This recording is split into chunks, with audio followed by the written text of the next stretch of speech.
Hey everybody, welcome to another podcast episode of PARAMERICAN RADIO. I am your host, Chad Calek, alongside with my best friend as always, the Persia Pondhopper, the Bettendorf Barbarian, the Quad Cities, I'd have to get real creative to come up with one off that. The Quad Cities something. Let's just call him Justin Holstein. What's up? I'm good. Good. Also hanging out, as always, when we don't have a guest here, he is our guest of honor over and over and over and over again. Steve Tinder Zilberman. How you doing, Steve? What up? Pretty good, man.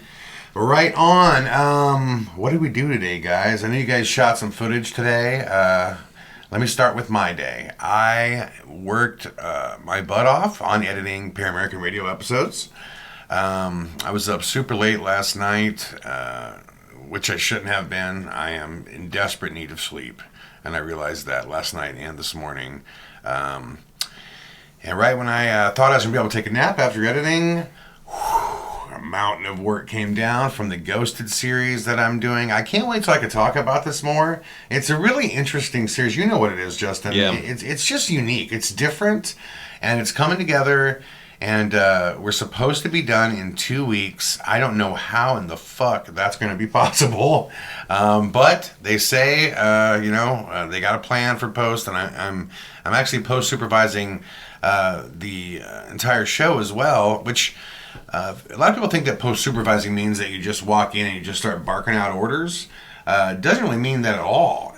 You really balance personalities is what's going on. There's three different... basically, there's, I guess, my interest, right? If you look at that as a company. And then there's two other companies. Actually, three. There's a post house, and then there's Crypt, and then there's Hearst. And each one of those departments have their people that are assigned to post. And everybody's tasked to work together. But it's kind of weird because everybody has a slightly different role, and everybody has a unique interest. So...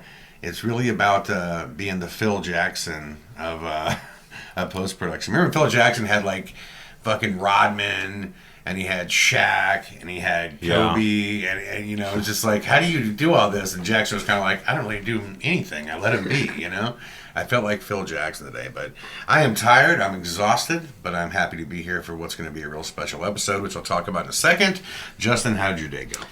Well, Steve and I met Elia, who was on our last podcast, for lunch, and we spent a lot of the day together. He is a good guy, and he was enjoying it, man. He's loving being in Los Angeles. It's warm here, obviously, comparatively to Chicago, where he's from. And it was interesting to me is watching Steve and Elia's relationship. It's almost like they're long lost brothers. It's really weird, yeah.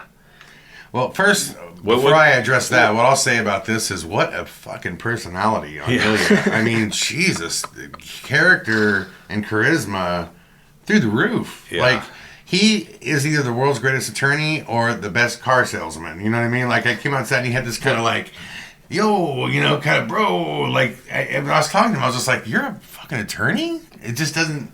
Unless, had he not taken you to court and represented you, I would have never believed it. I'd have been like, he's playing an attorney. That was my first impression too. Like back in the day, I was like, there's no way. Like, this is like, because he's like, yo, man, like, I'm gonna beat your case easily. Like, he's a broski. You know what I mean? Right? Because every other attorney I've worked with, they're like, because they're all buddies with the judges, the prosecutors. They're like, I'll give you this deal, I'll give you that deal, and he's like, no, like. Because right away I'm like, like what deal are you gonna offer me or whatever? Yeah. He's like, no, fuck that. We're clearing everything. You're getting off. That's it. And I was like, all right. And like next week comes to me with like a motion this thick. I still have it at home. Crazy, man. Wow. No, I like the dude. I liked him a lot. So what's this about your relationship like a little brother? What do you mean? Well, the day you called him to try to get him down here, he just going, yo, man. No, it's not like that at all, man. He go, no, listen. I mean, they're just talking back and forth really fast. Yeah. And you guys have like similar backgrounds, right? Well, really, yeah, it's kind of odd. So we were both born in Ukraine. We're both from Ukraine. We're both Russian speaking. I'm pretty sure he's also half Jewish. Wow. He was raised by his mother, and then who soon after married his stepfather. Yeah. So we have really similar background. He has a very, very similar background to me, as in he wasn't a bad kid, but he hung out with a bad crowd and got into trouble. And the thing that he sees in me is he sees himself when he was younger, but he had no one to help him out in those legal situations, which is where I was fortunate that I met him. Well, I liked his viewpoint because we were talking a little bit about outside before we were on the show, the idea that, a lot of people just say that defense attorneys are like the worst, you know what I mean? Like you just do nothing but represent criminals. And man, I always looked at just the opposite. I just don't think that everybody who commits a crime is a hardened, criminal that needs the fucking book thrown at him. I think half the laws that are written are outdated and bullshit to begin with. And, people don't like defense attorneys, but you know what? Be that guy who was falsely accused. Be that dude who, you know what I mean, who gets, and tell me how bad you need to have that guy in your corner. And basically what he said was, look, Steve's a good kid. Look at him right now. He just was living hard. He was a young guy. Just, got into trouble doing a few things. Does he really need to suffer the rest of his life for this, period of time? And I just like that viewpoint. It just made sense to me. You know what I mean? Yeah. So, and I like the idea to say he didn't advertise. He was just like, because I was asking him, well, how do you want me to introduce you? Do you want me to say you're this kind of lawyer, this kind of lawyer? He's going, I just help people. I'm like, yeah, but I can't say you practice and I just help people along. You know what I mean? Yeah. And he's like, well, I'm just saying, it's like I could do whatever. I just, I don't advertise. Cases come to me. I follow my heart. I choose what I love to do. And I thought, man, what a cool way to kind of go about life. You know what I mean? Just picking up, injustice when you see it and going after it, Right. Yeah, I thought it was cool. So, a lot of the day, too, we spent, like, when we were going around today and shooting in the various locations to try to get some footage in L.A. Right. It just started reminding me, man, of all the opportunities. Like, because, you've talked to me a lot over the years of, like, people you've run into around here. Yeah. This is a place where everybody hangs out, Oh, big time. And, like, Dan Aykroyd. Yeah. And when you were making, what was it? Arrow Above O'Hare, right?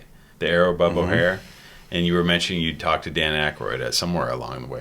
What happened, or how did that all... No, it was more of a passing. It's not... I'm not even going to sit down and, like, chum it out with him, Yeah. I just said, hey. And he was getting coffee over on K Street. Yeah. When he's talking about the CIA... Men in Black. And the Men in Black. Black. He saw the Men in Black, yeah. Do I think he's lying? No. No, but I also think the Men in Black, I believe they're a government... They're like JSOC, you know what I mean? Like they're a secret, private thing, you know what I mean? I think they have access to technology that only their branch has. And but no, no, clearly, that's what I mean. Like everything in his life, he's together on, you know what I mean? But this one thing he's just lying about or crazy, no one's crazy about one thing. You know what I mean? If you're crazy, you're fucking crazy. You know what I mean? Or you're not, So, having said that, guys, I want to do something special with this episode. And I always say episode instead of podcast. Fuck it. I'm going to say episode because it feels more natural to say episode. People know what the fuck I mean. Look, there's not a day that goes by that I don't get barraged with questions about American Ghost Hunter. And I used to try to answer them all. And what I started realizing is there's no way. Once a film goes into a distribution machine, there's just too much. And a lot of them are the same questions. And I went on the Facebook AGH page today, and this week, 186 new people clicked follow. You know what I mean? And we've done nothing for American Ghost Hunter to promote it. So that just shows you the word of mouth machine is still active, And I was like, gosh, the one thing I do know is I know all the questions people ask, and they always want to hear behind-the-scenes stuff. The one thing that's very obvious about American Ghost Hunter, there's a lot unsaid. There's a lot unspoken. So I figured, Justin, I would just kind of start down the road of discussing kind of behind the scenes with American Ghost Hunter. And we can do this until our normal break, a normal commercial break, and then Steve could, give us. We'll still do our bizarre news around the world, and then we'll do our current events, and this will probably wind up being like a part one. You know what I mean? And down the road, we'll do another AGH thing. You know what I mean? I want to talk about it. I have a book coming out that I'm currently authoring called "You Can Never Go Home Again Once You Leave," and part of that book is about it. And Black Sheep will certainly make reference to it. Black Sheep is a documentary I'm making. So I guess the first thing that a lot of people don't know with American Ghost Hunter is that plans for that film were in progress before I ever joined Paranormal State. The first kind of trailer for that American Ghost Hunter is still online. The original one I made of me, you, and Joey standing at the top of the hill. Oh, right, yeah. And that was back in 2007. That was loaded up. So that tells you how long ago. It's 2017 now. That was 10 years ago that American Ghost Hunter was conceived. Yeah. As far as when we were going to do it.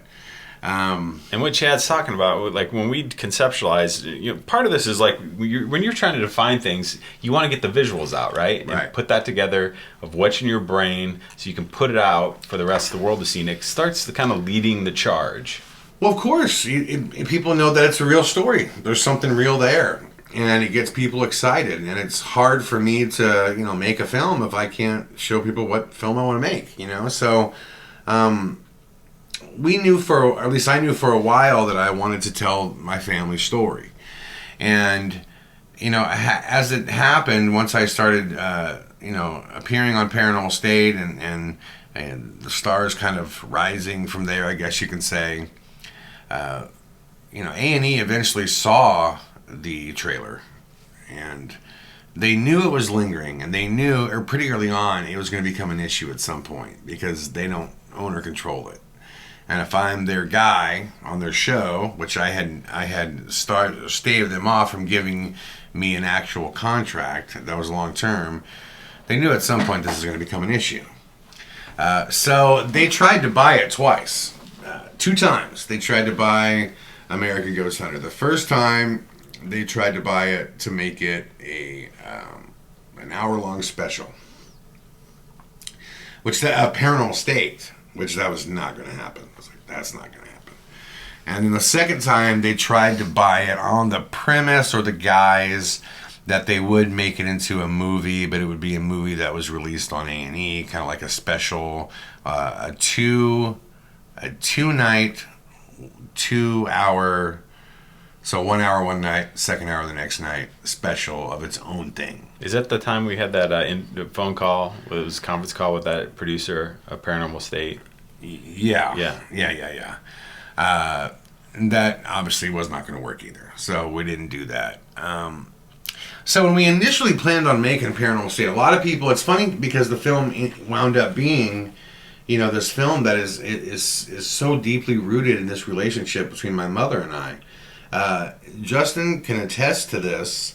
When we started filming American Ghost Hunter, we did not even have a scheduled interview with my mother. I wanted to avoid her at all costs. I was uncomfortable as hell going there. We only had an interview with my father. And when I showed up, my mother would not allow him to just be interviewed. To just, and it kind of got preheated right before the interview. We were inside. I said to her, well, why can't you just let him stand on his own and just talk to me? I go, I'm his son. I just want to have a conversation with me.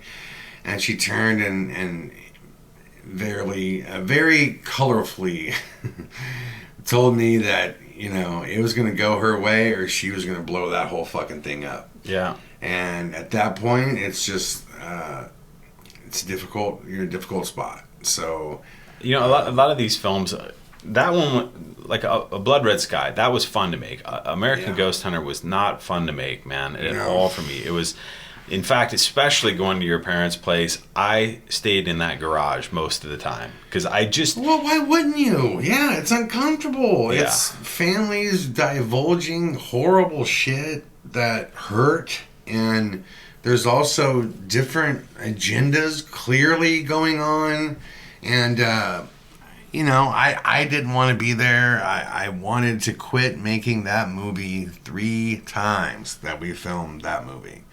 There's 3 separate times where I had made the call, like, I'm done. I need to go find Justin and tell him, pack this shit up, dude.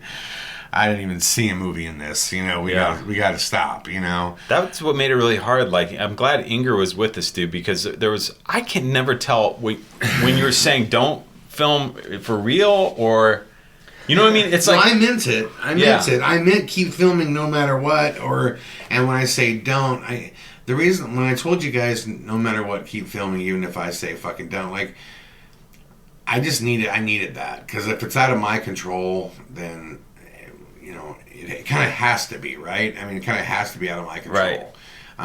What we're talking about, guys, is when you're making a film, generally the director has it's kind of like the military, where, you know, if the general is saying something, you kind of have to do it that way, and it's just the way a production has to work.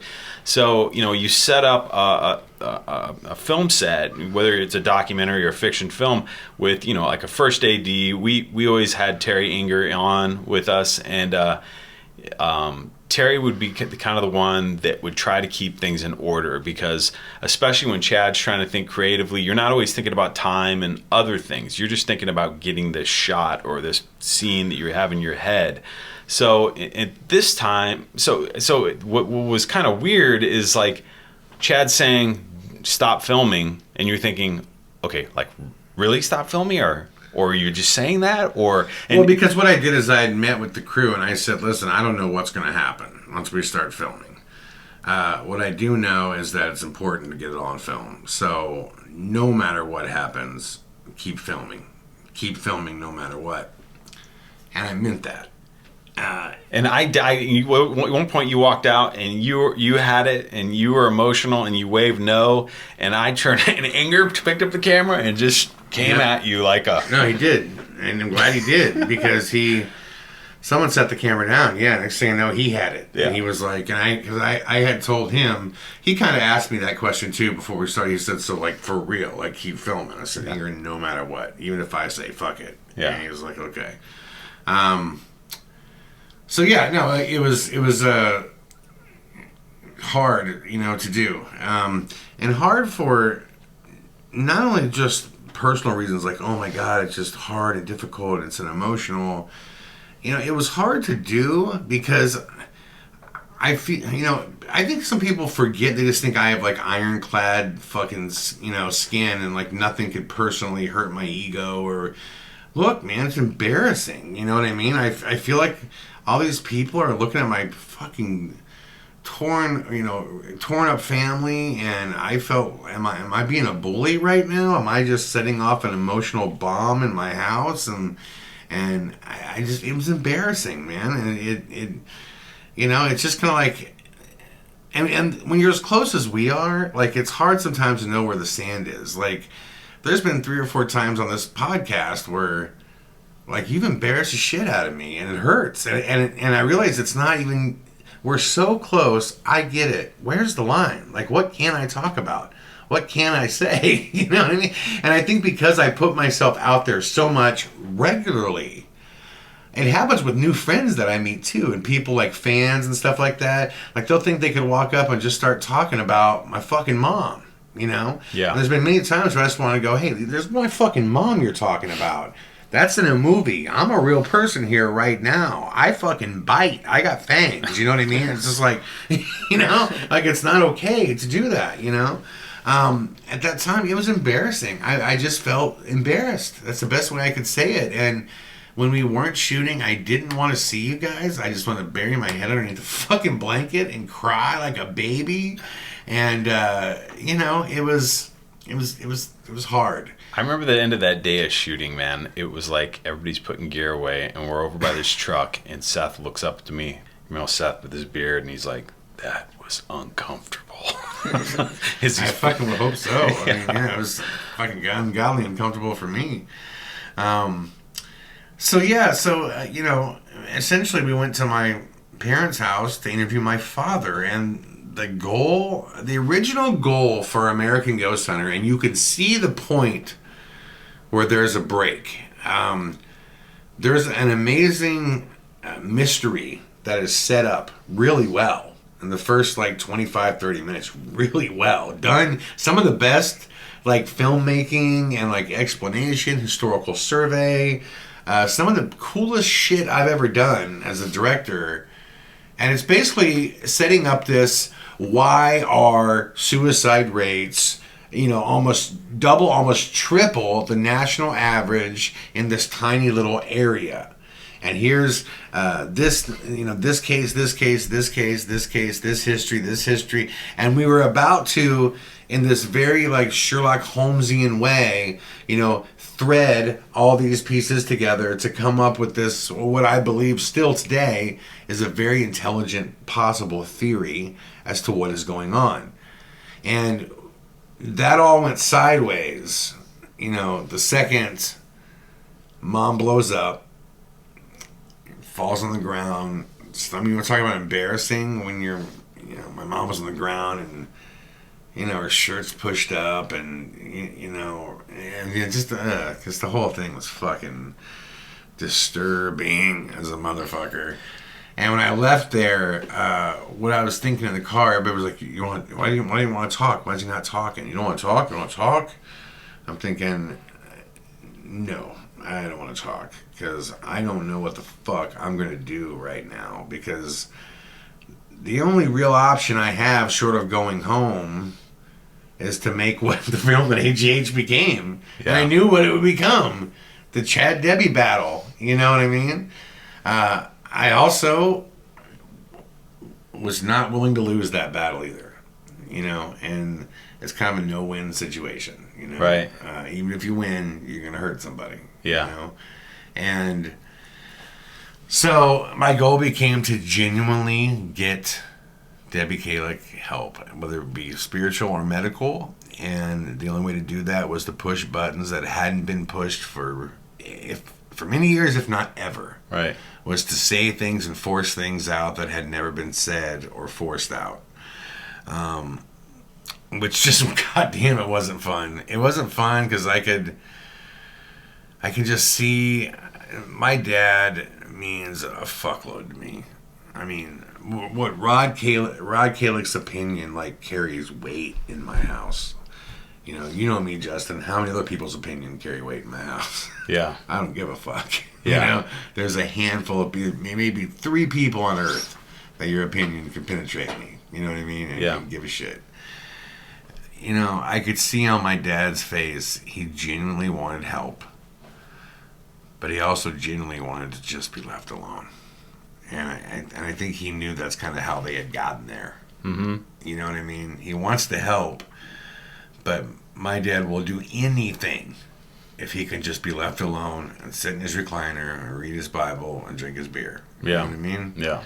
And you understand it when you get older. Like, I'm starting to get older, we all have a monster inside of us. This is what I refer to the monster. It's this thing that pushes us.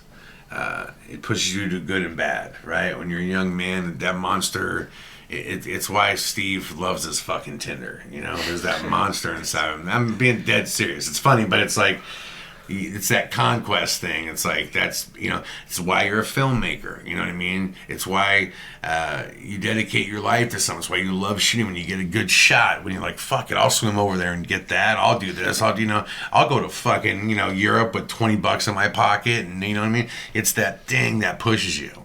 And when you do bad, it's also the thing that pushes you. When you get older, that monster ages with you. And it just starts to get tired, I watched this great documentary on Henry Hill. He's the guy who gave up, the gangster that snitched on the guy in Goodfellas. Right. Henry Hill, he was Ray Liotta's character. Yeah. And they interviewed him. And at the end, he basically meets up with one of the guys that he snitched on. And in their code, snitching is like, kapow, you know what I mean? Like, you're done. Well, these guys are almost 90. 3/4 of them are dead. So he finally meets up with the old guy, one of them that he snitched on and did time, face to face. And the guy's like, "Oh, Henry, I don't like it, but I understand what you did. I understand. People were trying to take you out too, I understand what you did. I don't like it. It's okay." And Henry's like, "Well, I never wanted to hurt you, man. I didn't want to die, I'm going, yeah. And they're old men. He's like, "Man, let's take a look. Come on, my good friend. Let's take a walk."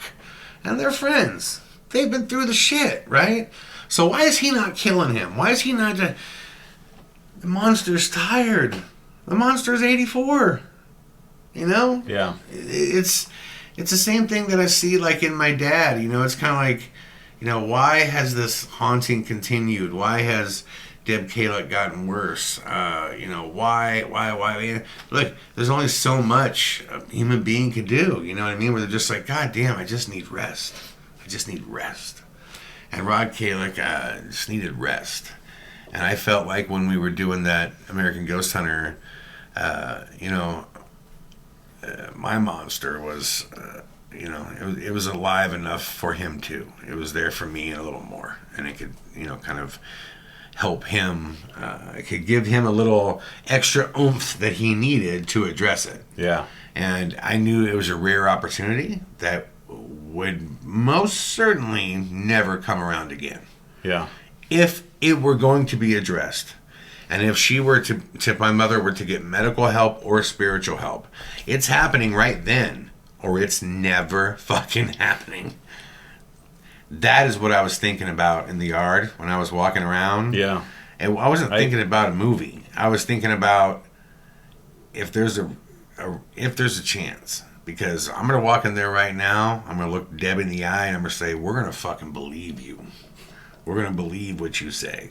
You know, in her eyes, she wanted this. Like, she wanted it to be addressed, you know? I don't think she knew why. I don't think she knew why she did. I don't think she knew where it was going. But I think she wanted people to say, we know what you went through, we know what you're going through, like that type of stuff. You know, afterwards, obviously you saw, you know, how thankful she was, and she was hugging everybody and thanking everybody for the help. And you know, out of all the films that we have done, to me, that one, most of the time, maybe it's because of the situation in which I'm working with you. A lot of them, I've been like the director of photography. I had a very close connection with the creative, right? On that one, it seemed to me, from my point of view, because a lot of times you don't have the idea of what's going on inside the director's head in your head at all, right? But, you know, sometimes you would share that, we talk about it, and then you kind of get an idea on how this is going to be lit or how it's going to look. And on that one, because I was just the producer, I just thought, from my standpoint, it just looked like a train coming off the tracks.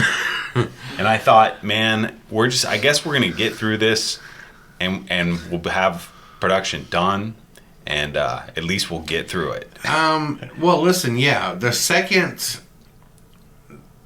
my mom collapsed, and it becomes a medical emergency first and foremost to me. Now we're no longer making the movie I set out to make. We set out to make the mystery movie about the suicides and all that. That's gone. You're right, Justin. We weren't. It was literally, what are we going to do today? Turn the cameras on, I guess, and start filming. That's why I tried 3 times to fucking quit, you know? And yeah, I couldn't bring myself to quit because I knew I was going to do everything I could in my power to help my mother no matter what. So the decision over and over again that was being made was, I'm going to do this. Might as well film it. You know what I mean? Like, they're here, so let's film it, you know? And I also felt like I wanted everybody to be held accountable for their words, you know? Like, there are promises made, and people said they can do this and they can do that, and I could help here, and, you know, Lorraine was there, and Ryan was there, and I just, you know, I wanted that to be documented. Yeah, it was super fucking hard, you know? You know, and speaking of tired monsters, man, the production schedule, as far as our sleep schedule or lack of sleep schedule, a lot of times, dude, there was one night I remember this, and Joe and I laughed our ass off. We got done shooting all day. We were already tired, and we're like, okay, guys, well, we got to go to the Quad Cities, shoot these shots, all this stuff overnight, and then we got to drive back. And it's like, you know, so this is like a 3-hour drive there shooting overnight, after being up all day and not sleeping much from the night before, and then driving back 3 hours. Yeah. And a lot of the time, and when you're doing independent films, you kind of have to do whatever the budget calls for. You try to make that up front, and we kind of selectively hire crew that we know will work with us in those situations. Yeah, because, well, here's the thing. The reason I always want to hire non-union crew is, fuck that shit. That's a documentary. You know, you film what goes on, you know what I mean? Like, you don't go, hey man, I'd love to film that, you know, attack down the street happening right now, but past my 12 hours. Yeah, past my 12 hours, you know, but that's the shot. I know, that's cool, you know, or like a dude doing a tornado documentary, you know. I'd love to film the center of this tornado, but just OT, can you pay that OT? You know, I was working in non-union crews because I'm sure at times I almost seem like I'm. It's not that I'm. What do you call it when you don't care? It's not that I'm in. Considerate. It's not that I'm inconsiderate. It's just I'll do anything for it. I expect them to be on the same page. Yeah. What's always difficult with working with crews in paranormal, shows is finding people that understand it's real. I mean, I can't tell you how many times on Paranormal State we had crew that we would hire, and we had the highest turnover of crew of any show on the network. We would lose 50% of our cast every 6 episodes. Of our crew. Yeah. 50%. From paranormal shit. From haunted stuff. That they're like, I'm out. You know what I mean? It happened all the time. So it's hard to find those guys. And the ones that are fearless too. Like when we were shooting the Spielberg project, Rising, we had that PA who went running into the tunnel. I think his wife had died previously or something. He's screaming, I want to believe. It was Tom from Pittsburgh. That's what I remember. Tom from Pittsburgh. Oh. And we had wires set up. It was at the West Virginia State Penitentiary. And the guy from the prison that had claimed he never sees anything. That was his MO. He doesn't get it. He never sees shit. Yeah. He says he saw a black figure lean right out and look at him, kind of like No Face, right around the corner. Yeah, and he swears to God, and this guy Tom, this was our little PA. He started screaming, I want to believe. And what do? Ran through and clotheslined the fuck out of himself. Yeah. Cables caught his neck. Legs up in the air, bam! Gets up, I'm like, shit! I look over, and I'm like, is he okay? And he just kind of hops back up again. I want to believe! And takes off running down. It was crazy, dude. Yeah. Yeah, and also just having people that'll do the job. I mean, that was a scary place in the sense that we had, I think at one point you go, we need to get somebody in there in the dark, in those deep tunnels, that's going to shoot us coming in, cutaway shots. Yeah. And we got Pika to do it. He was like an ex-Marine that he was going to go in with a night vision camera by himself with nothing, no lights, nothing, back in the tunnel and sit there and wait for us to come through to get that shot, you know? Right. And it's hard to get people, because a lot of other people going, oh, I'm not, you want me to go in there by myself? No way, you know? Yeah. Wow. Yeah, well, it's crazy. I just looked at my clock here. We've already been talking for almost 45 minutes. Look, we'll obviously do a part 2 and a part 3, about this. There's a lot more to talk about behind the scenes. But at least that kind of gives you an idea as to how this happened, what it was meant to be, how it became something else, and kind of what we were up against, personally as we were doing it. So we will talk about it more in the future. And I appreciate you guys that are continuing to support the film and tell people about it, and that are watching it on Hulu and iTunes. If you'd have told me a long time ago that this would have been a #1 movie in America, I don't know that I would have believed that. So it is a blessing every day. I thank you guys for your support. With that, it is time for our first commercial break. We'll be right back with stories of the bizarre, the mysterious, and the unexplained from around the world, brought to you by Stevie Tinder Silverman. PARAMERICAN RADIO will be right back after this commercial break with even more dope-ass shit.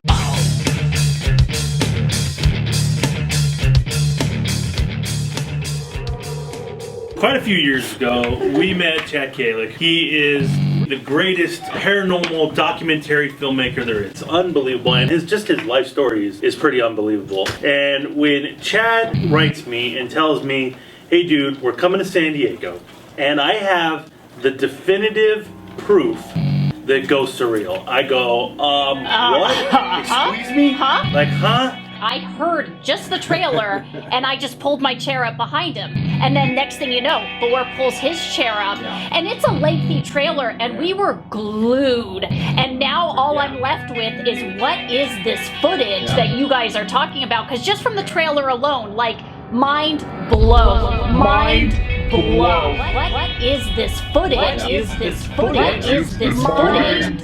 Blow. What? What was that? What was that? No! Oh my god! That was a ghost, Debbie! Oh, God! Yeah.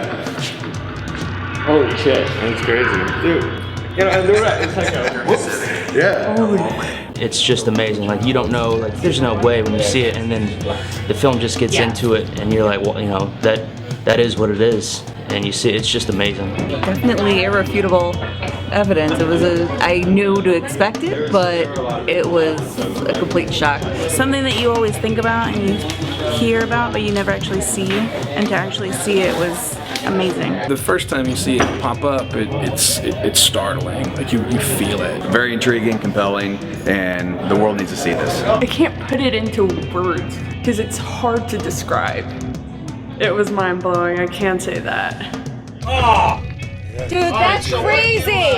That is scary as all crap. I was expecting the typical TV, like, little shadow or something. My heart dropped. It was unreal. Unbelievable. I was absolutely shocked. I knew it was going to be good, but I did not expect it to be that good. I looked for every angle I could think of that might have been some kind of fakery or, you know, CGI, and they, I think, covered every aspect that you could think of that makes it real. Sir No Face is absolutely real. I wasn't expecting there to be that clear of an apparition, but I was really blown away by what I saw, especially when they showed the slow motion and the close-up. I want proof, and I gotta say that was pretty much proof. I was stunned. It was better than what I had anticipated, actually. It was to have that full 3D image of something that you always knew existed but didn't have any definitive proof for. When I actually saw the Sir No Face, I was like, my jaw dropped. I couldn't believe it. My heart stopped. I have no words. It's very shocking, and I've never seen anything like that. I was a little scared, I'm not gonna lie. I'm excited somebody's finally caught it for real. And I tell you what, if you haven't seen it yet, you need to get out and see it because it is absolutely amazing. I'm a skeptic. I came here because my wife and my son are both firm believers in the paranormal. So it was great to come out here with them, and I was, you know, trying not to poo-poo the whole thing. However, I gotta say, there's really no explanation that I can see for what I saw in the film. It was great to see that, you know, something that you always believed was real. It took my breath away. I almost brought tears in my eyes. It took my breath away. Everything that happened in it was kind of, you just couldn't keep your eyes away from it. This was a ghost. It was not human. There was no way to make There's no way it could be human at all. It was very convincing. It was convincing because it was real. I consider myself a skeptic, and I think that you know, they reasonably debunked everything that I thought it possibly could have been, especially the CGI aspect. I don't have an explanation for it. I believe it was something from other than this world. Scared me shitless. I saw that and I was like, fuck. Fuck. That's the only thing that went through my mind. Yeah, this is something you go into expecting one thing and you leave knowing a completely different reality. After seeing the footage, I definitely believe ghosts are real now, for sure. The best evidence I've ever seen when it came to ghost hunting. I've never seen anything like it. I've seen a lot of Chad Calek's work, and that's exactly what I was waiting for, is to see that on film. The bottom line is, people will see when they see this movie, Craig and his team captured a ghost. Period. The debate's over. I'm convinced. Please come back, man. Thank you so much. What a pleasure, man. Thank you so much. Chad! And the Paranormal Tour. I've never seen anything like that in my life, so... Realistically real, that's that. Yeah, it was that's it. Amazingly real. It was real. It was definitely real. I don't think I've been ever more scared than I was seeing just the body and the face. Oh my gosh, the face. Mind blowing. Love this kind of stuff, and the way he sets it up, I mean, it's just crazy. I mean, if you're not a believer, watch this movie, you soon will be.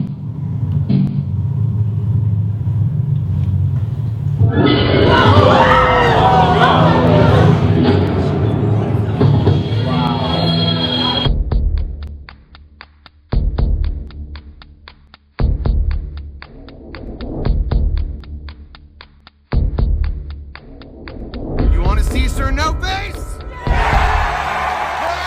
He has a unique way of telling stories on stage, and when you watch it in film, it's even that much more real. It's that much more intense. It's like he just lets you walk into his world.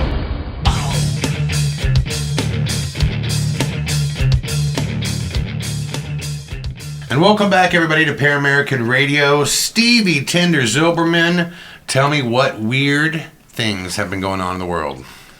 I don't know if you guys have ever watched the show Dark Mirror before. I have. This Black is Mirror, Black Mirror on Netflix. Yep, this is straight out of an episode of Black Mirror. For those of you that don't know out there, if you haven't watched Black Mirror yet, very much like a modern day, what would you call it? X-Files or like a... Well, yeah, it's like back in like it's the more like 60s. Orwellian though. Yeah, but like the 60s or whatever had this... Twilight Zone. It's more like the Twilight Zone. Yeah, good reference. Okay. Go ahead, Steve. Right, so ASU is developing the helmet of the future. And just wait till you hear this, man. It's Arizona State, right? Yeah. Yeah. Wow. Yeah. The helmet will regulate soldiers' brains by using transcranial pulsed ultrasound. What does this mean? So it's going to be delivering high-frequency sound waves to different parts of the brain. And they send impulses to targeted areas to exert more control to those areas. So examples, they include stuff like if you want to be more alert, if you want to be more awake, if you haven't slept in a while, it'll make you more relaxed so you can go to sleep. And it gets even further. It'll help relieve stress. It'll remove pain. And it's good because it eliminates the need for narcotics. You know, if you get into a bad accident, you got to take Vicodin, whatever. You're not gonna need that. But at the same time, I mean, the government can do whatever they want with your brain. You know. That's insane. Right. Well, have you heard of MK Ultra? I mean, this sounds exactly like the same. I don't know, for any of the audience who doesn't know what MK Ultra is, it was like I believe it was like a CIA program, and there's a lot of it. There was a guy went in the Naval Academy, or not the Naval Academy, but one of the Navy bases, and shot up all those people. Was it last year? And he said he was hearing voices. Majad. Yeah, and a lot of people have referenced and said that was MK Ultra in action, right? That they can actually program your brain. I think a lot of the attacks that happen are all false flag attacks that have something to do with that. A really famous one was with Sirhan Sirhan. I don't know if you guys remember, but a couple years ago, a woman came out to say that she did see or hear another shooter, and they were going to reopen the case. I'm not sure where that went. What case? Sirhan, Bobby Kennedy. Yeah. Wow.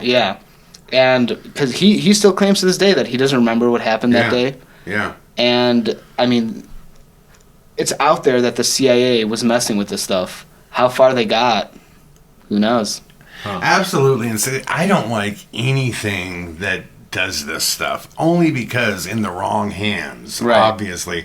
And once this technology is out there, it's like any other technology in the world, right? Right. Once it's used at some, government level, it's just like, there was a time when only our government had AR-15s. Yeah. Now everybody has AR-15s. You know what I mean? Like, this shit scares me, man. The wrong hands. Imagine what can be accomplished with this. In that episode of Black Mirror, Steve was telling me before we did this episode that That what happened? Oh man, oh yeah, it's crazy. So basically, and this is fictional, but right. Well, the premise of the show was like there's like these like vampire type beings, and the army's out like looking for them, and you know they would shoot them and kill them. And I mean, basically, like what it was like, when you join the army, you get implanted with these devices that do literally exactly what this helmet does.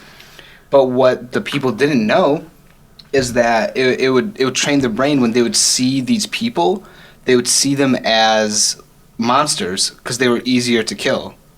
You know, because it separates them from humans from they from saw others. this basically like what they call they're like these gross looking And and what's then cool is roaches and what's cool is the roaches had their own technology and they were figuring out how to hit these dudes back so they could see who they're really killing. And they did it to one of these soldiers and he starts to wake up and see the truth and that they're slaughtering children. And it was crazy. And that's just straight out of Black Mirror.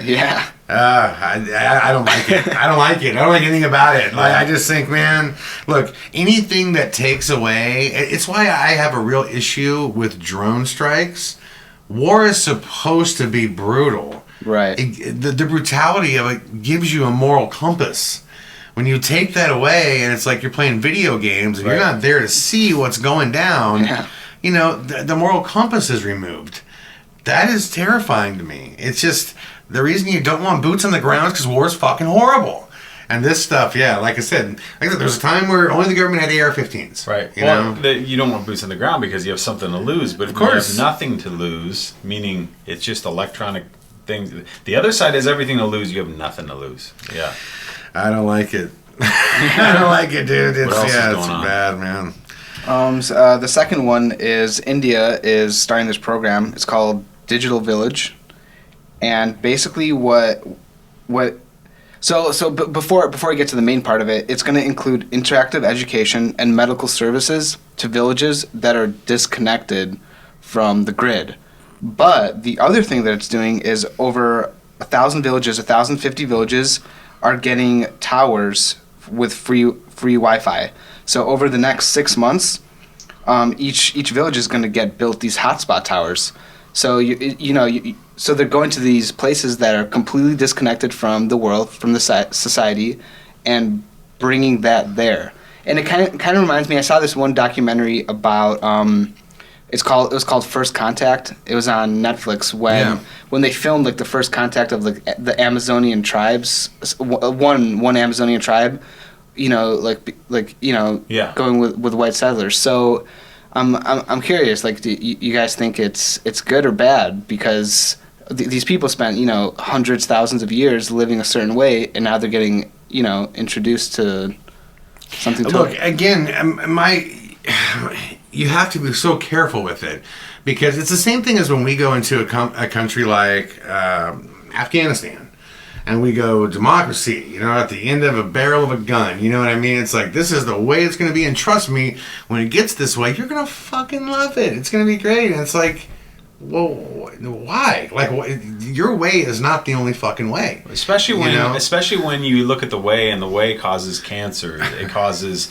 all the pharmaceutical companies come in. I mean, there's a certain element of capitalism that has a lacking of social consciousness, I think. It just doesn't seem, I wish there was a protocol for these things so they can find somebody from, like, say, this tribe, right? Like, they have a messenger or, like, a leader, right, that sits down with a leader from another, from, like, us, right, moving in there. And someone basically works out and says... What would you like? What parts of your life can we make better? Instead of just a blanket, let me connect you to the web, and now there's this overblown amount of information that's coming your way. You know what I mean? It's just like there's no, it doesn't seem like there's any credence taken for the fact that information is power. Right. Information is power. It's very scary to send, I just don't think everybody needs to be on the same page. Why? Like, if these tribes or whatever, is that we're saying tribes, right? Well, villages, but they've been off the grid, right? If they're happy with life and they say we're cool, they should have the right to say we're cool. Like, you don't have to be technologically advanced. You know, if you're cool with where you're at, cool. You know, Yeah. they should have to ask for what I'm saying. Right. They should ask for it at least. Well, You know? but I mean, if I don't know if you remember in that one documentary, the First Contact one, like they showed the kids like the cameras and iPads, and the kids were loving it. You know, so I think if they did have the choice, they would say yes, but. Like but you give said, them the choice to say no. Right. You know what I mean? Give them the opportunity to say no. Yeah. Whenever you presume, you know, to have a better way of life than anybody, there's a fucking problem with that. It's You almost know like what the I mean? Amish, dude. Yeah. I mean, I live in Iowa, and you know the Amish around Iowa City. They're always on the fence about all this technology and everything, and the kids are always leaving the Amish and coming into the cities. You know, I mean, they had a reality TV show about that. I can't remember what it's called. You remember? You know what I'm talking about? No, but that's pretty funny. Yeah.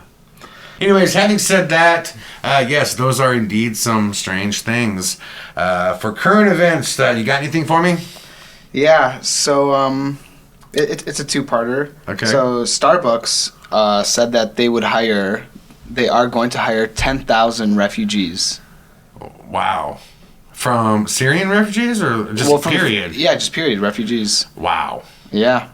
So that would make a push of capitalism from a positive standpoint in action, meaning, you know, the corporations that have influence can make their voices heard, you know? Right. That's such a massive statement to say that we will hire 10,000 refugees, knowing the difficulties that refugees face, and also not knowing what that ultimately means from future employees. You know, you don't know if that'll work out. You know what I mean? Yeah. That's amazing, though. Wow. That's Yeah. impressive. Very impressive. And I said it was a two-parter because the same day that they released this, they also released a new app called the Chatbot. And Starbucks, they had this app previously where you can order stuff on your phone. I use it all the You time. do? Yeah. Well, check this one out. So this new app is you could voice chat or type to an interactive barista to order what you want. So what the premise of this was, they wanted to get rid of people swiping and typing and whatever, and they just wanted you to take out your phone, click the app, and say, I want to order a latte. And you go to Starbucks and you pick up your latte. And I mean, I think this is going to change a lot because because like think about it. You know, going to a restaurant, you could say, "Hey Siri, pull up the Chipotle app." Oh, Siri actually opened up. Oh, no, it's actually opening something up. Yeah. Anyway, so you could say that, and then it opens up, and you say, "Hey, I want to order medium latte, like whatever." Right. And then you just show, and now you're just eliminating touching your phone altogether. You know. Yeah. You know what's interesting about that? I never really gave a shit about like the voice communication Siri type stuff until I got the freaking Apple Watch. And what's crazy is I didn't understand for the longest time what the goddamn Apple Watch was. Because I'm like, it works with your phone. And to me it looked like, well, why am I adding shit to my phone? Like, I carry my phone. So now I got to carry this too? And then I was like, well... They're like, oh, well, it opens Siri, it opens music. Well, so fucking what? You know, I was like, so is my phone. I just didn't get it. I'm like, what is this? Since I got the Apple Watch, I fucking love it. What it's done is I talk on it constantly, so when I'm driving, it's easy. And the biggest thing that I use it for is I use Siri nonstop. I can literally tell Siri to do fucking anything on here, and she'll just do it, and the phone activates itself. When I text back now, I mean, you don't have to, but you can save the exclamation marks and they'll put them in there. But I'll just be like when Justin texts me, hey, we're outside. I just hit it once, it opens up. I'm like, hey, Justin, period, see you soon, period, send. Boom, done. I didn't touch a fucking thing. You know, same thing ordering, like I can open up, you know, Postmates, order something to eat. You know, I want a burger from here, blah, blah, blah. You know, open up music. You know, I could say, it's made it where I don't touch my phone. I hardly ever touch my phone. Yeah. And it's all incredibly accurate, you know, voice commands. Right. So I'm like sitting here going, man, if this is the future, dope. I mean, fuck yeah, bring it on. There's scary parts to that too, though. I mean, artificial intelligence, and that's an element of an artificial intelligence because it's using the conglomeration right of the internet, search engines, everything else to find information, content. And your habits. Siri uses your habits to... Well, that's the biggest thing. I was reading about this. Yeah, Siri keeps track of everything that you do. Right. So some apps on your phone will keep it open just underneath. You know what I mean? Like when you close it, open and shut it, it'll keep it open because you access it quickly.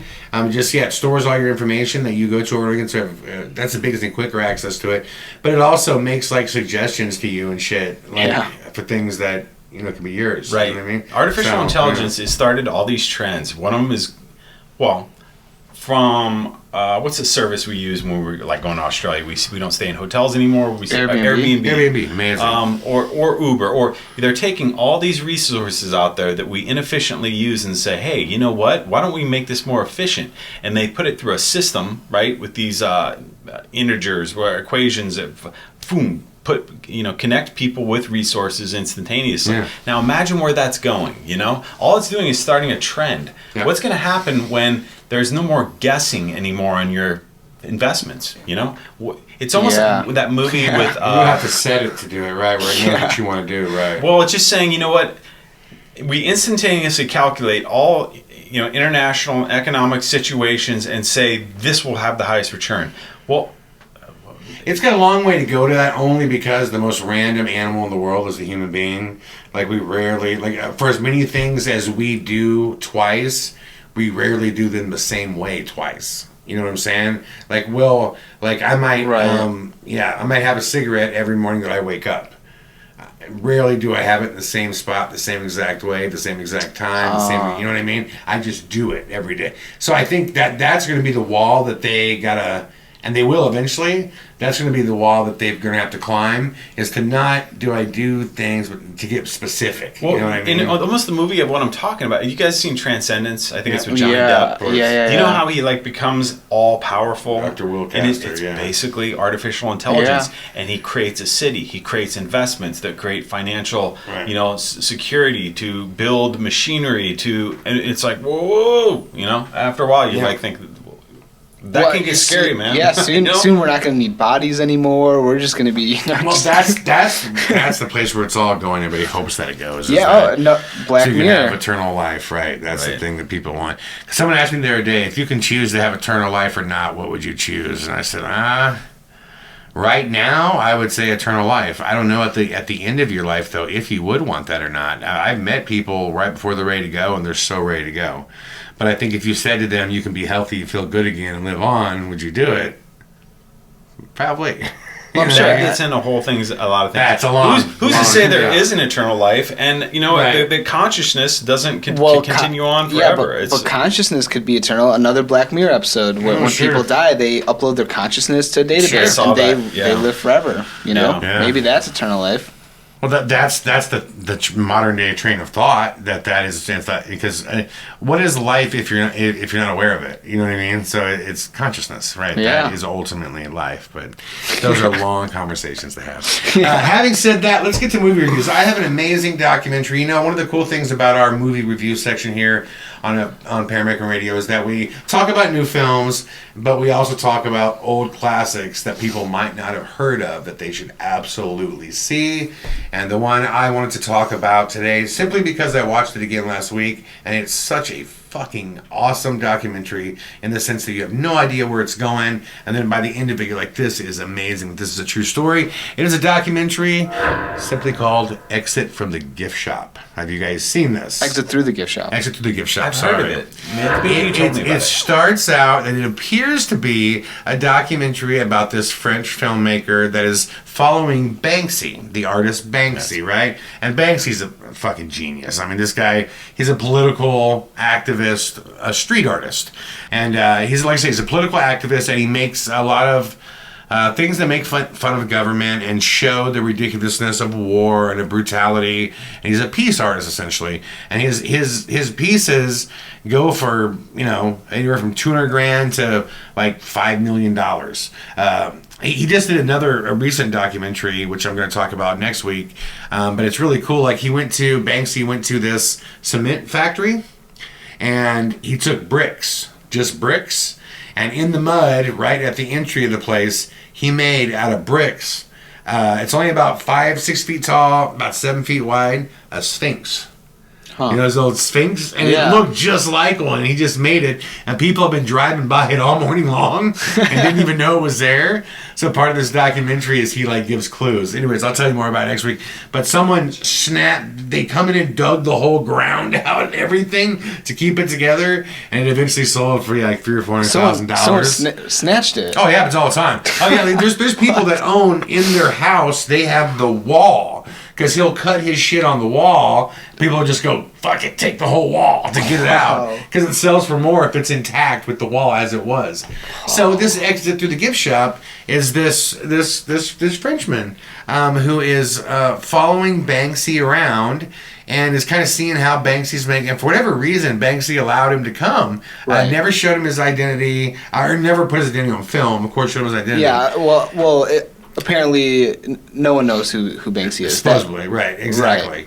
Right. So out of the blue, this filmmaker, this French guy, is fucking crazy. I mean, like, he was a school teacher. He's pretty much losing his entire house, everything. His wife's ready to leave him because he can't stop filmmaking, and he doesn't even know what he's going to make. And he basically tells Banksy, he convinces Banksy to make a documentary. He says, I'm going to make a documentary about you. And what did he name his documentary? Forward, pause? I don't remember. Fast forward, pause, or something like that. So Banksy, after spending 2 years with him, Banksy, like, watches his version. And basically what he says is, I was shooting the whole time. I don't know what I was shooting for. I never planned to make a movie. I'm just addicted to shooting. Yeah. And he's like, I don't even know what... I never watched the footage. He marks it, puts it up, doesn't watch it anymore. He's never seen his footage. He's just addicted to shooting. So he gives the film to Banksy, and Banksy is pretty much just like, he edits it, and Banksy was like, what a fucking clusterfuck piece of shit. Like, this thing I could not show to anybody, right? So you think you're watching this guy documenting Banksy. Well, out of the blue, he basically tells Banksy, you would better spend your time, doing something else, So Banksy, this guy's kind of like, his name's Paul Theory. He's just like... The guy who's Banksy? That's the guy who's documenting Banksy. His name's Paul Theory. He's like, why do I do what you do? Like, it's simple, right? So Banksy's like, I don't fucking do what I do. Go ahead and do what I do. So he's like, okay. So he comes up with his own name, Mr. Brainwash. And he's not an artist, so he says, fuck it. He hires a bunch of other artists, and then he tells them what to do. He's just like, take this Batman and mix it with Princess Di. Create something new. So this guy's just kind of going, okay. And then he's like, smear some shit on it, and all this stuff like that. So he decides he's going to have his LA opening, which Banksy is watching him going, what a clusterfuck. Banksy decides to start documenting him as well. And Banksy hears that he's going to do an opening in Los Angeles. Paul Theory is under Mr. Brainwash, in which he pretty much mortgages his house, Brainwash does, takes out all these fucking crazy ads. And what Banksy says, his comment was like, oh God, he was like... it was something totally bad, and he made it sound good. I forget what it was. He was like, he's either...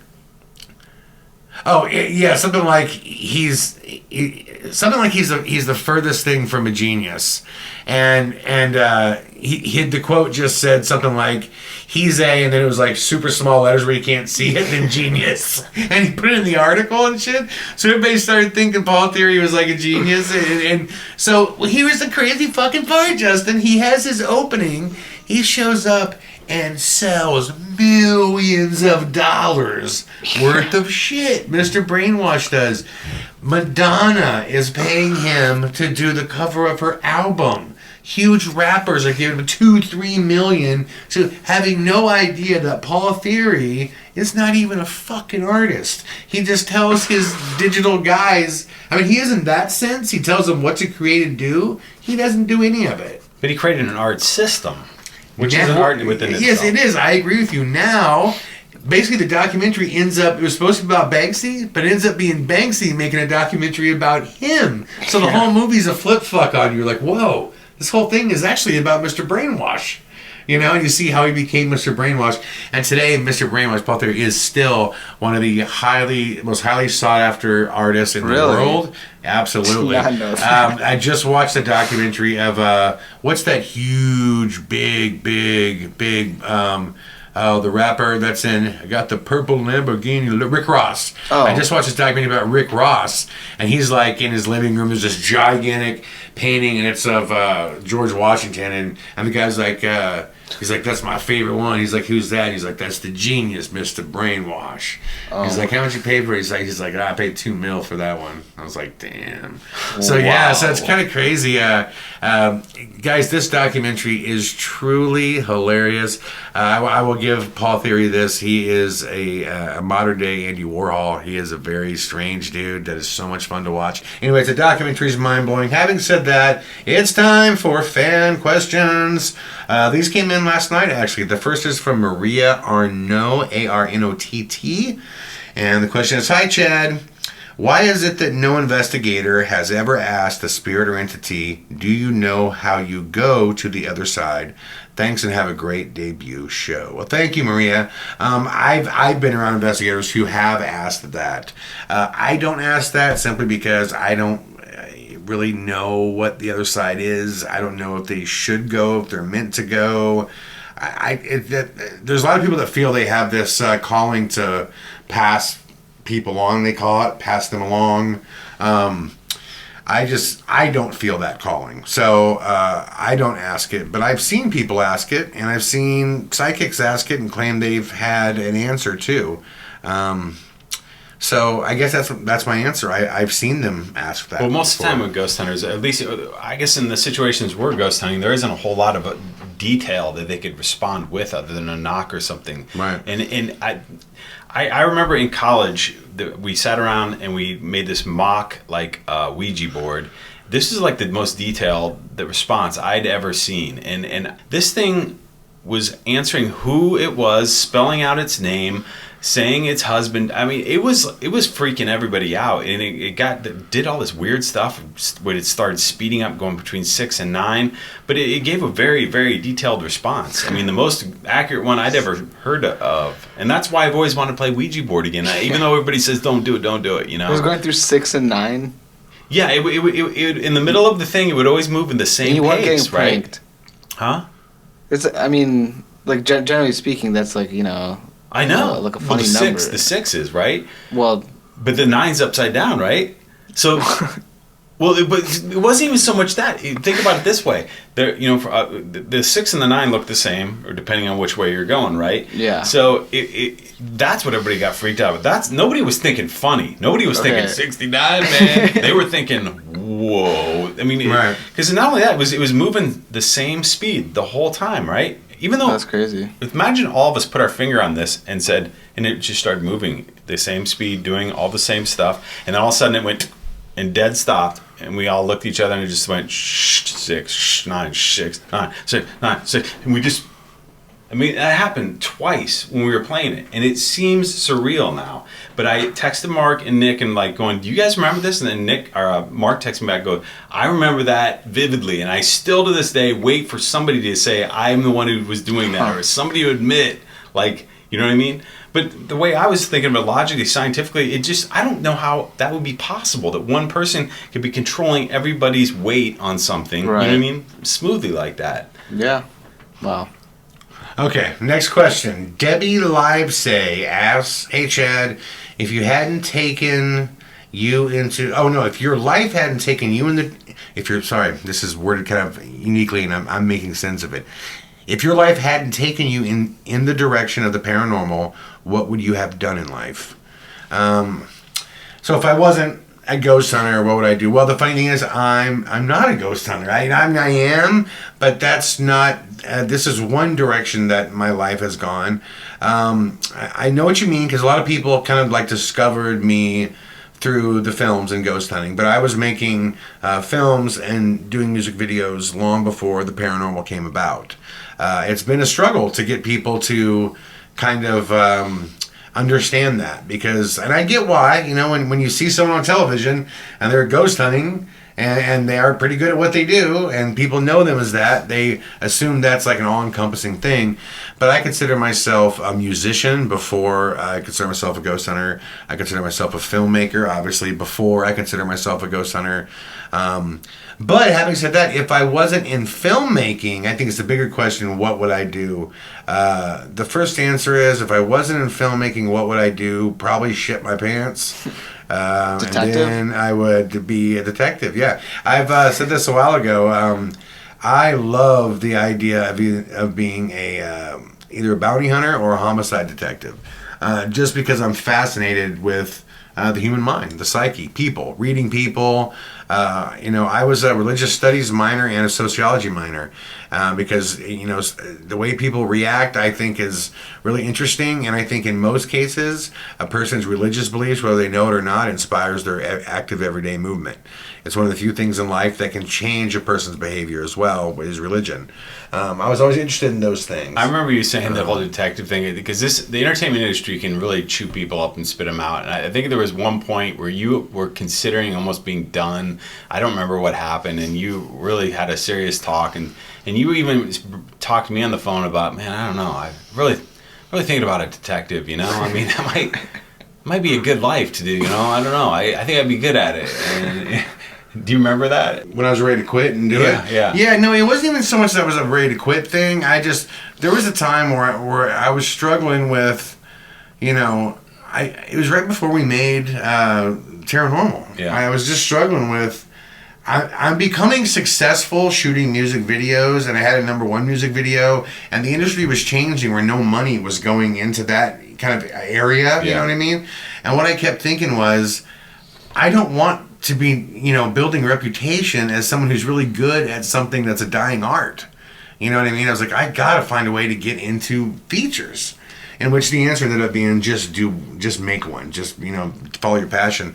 But no, yeah, I love the idea of being, a bounty hunter or a homicide detective. I would love to do it today. Tomorrow, if I was, financially stable for the next, my life, and if I knew my daughter was financially stable forever, and all that was taken care of, I would still make movies, but I probably would start a PI firm. Just because I'm interested in it, Huh. So, yeah, having said that, last question. This is from Sue Sermon. Sue says, after seeing Sir No Face in early December and A Blood Red Sky a couple of years ago, both in Sydney, I would like to know if you are planning on coming back to film in any other venues that have been documented in and around Cindy, namely the Casula Powerhouse, Old Picton TB Hospital, Boddington Hospital, Wentworth Falls, and numerous other venues around Pinkton, including the Mushroom Tunnel. I remember a few people mentioning a few of those when we were down there. Yeah, see, here's the thing, Sue. My honest answer is no. When I was done with The Blood Red Sky, I felt that with American Ghost Hunter and Blood Red Sky, those two films were so unique and one of a kind, and they kind of covered enough ground. I said then I was done making paranormal documentaries. I did not know I was about to meet a guy who had what I believe is the world's first definitive evidence of a ghost captured on film. I was put in a corner with that one, meaning I had to make a documentary about that. How do I not? It was the most mind-blowing story I'd ever come across, and I firmly believe Craig. I believe his team. I believe, in the story, the government's involvement made it something truly special. I am certain that with that trilogy of films, and if you want to add even Paranormal to it, between American Ghost Hunter, if someone was into the paranormal and they sat down and they watched American Ghost Hunter or Blood Red Sky and Sir No Face back to back to back, I'm proud of that. That's 6 hours of badass shit that I would put up against anybody on planet Earth that's making paranormal documentaries. Tell me you got 6 hours of footage better than that, and I will listen. I will sit down and watch, but I don't think you do. So part of that to me is like it's a journey. There's a journey outward, which you go in all these castles and things and whatever. Yeah. But in after you do that, year after year after year, how many more places do you need to go to? Before you've well, that's what I'm saying. saturated? Craig has proven to me that ghosts are real. I knew this. I should say I believe he's proven to the world, the reasonable world. If that's really, you obviously a guy that is just committed to saying no matter what. You can't beat that.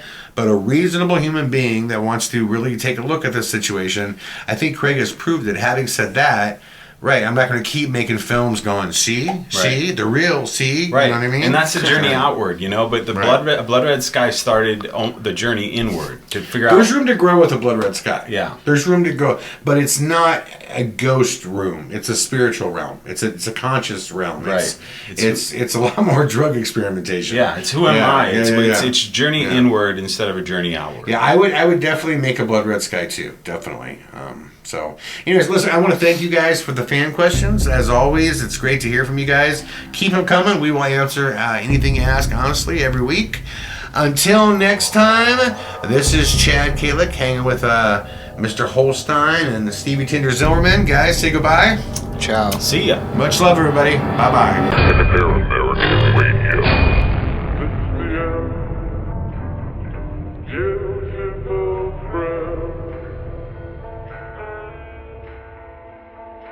It's the end.